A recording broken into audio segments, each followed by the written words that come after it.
Today we are going to talk about hydraulics and some components that forms part of the hydraulic system.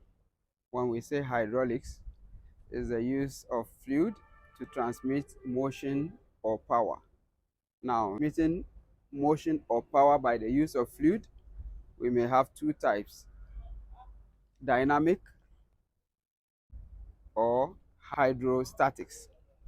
Hydrodynamics is the use of fluid in motion, and hydrostatics is the use of fluid under pressure. Let's look at some of the components that employ what we call fluid under pressure or hydrostatics. Now, when we talk of hydrodynamics, hydrodynamics are mostly employed in transmissions. Now, when you look at the fluid flywheel or the torque converter, energy is transferred from one to the other by the use of oil. Now, in a simple fluid coupling, you have the impeller, you have the turbine. The oil flows from the veins of the impeller to the turbine, thereby transmitting power. Similarly to the torque converter, the only difference between the fluid flywheel and the torque converter is the employment of a stator, which redirects the returning oil into the direction of rotation of the turbine to multiply the torque. Now, when we talk of hydraulics, hydraulics employs the use of hydraulic oil.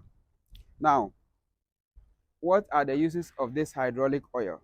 The hydraulic oil here, the main function is to transmit motion. Now, apart from transmitting motion, it has got other uses.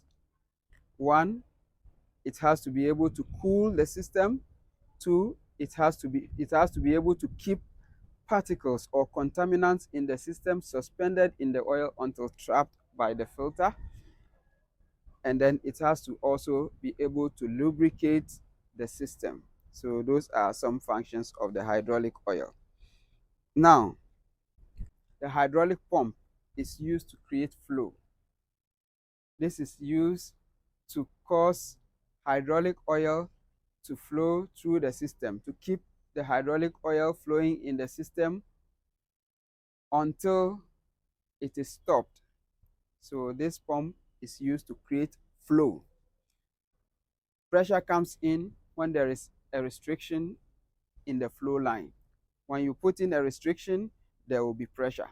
Without restriction, you have flow.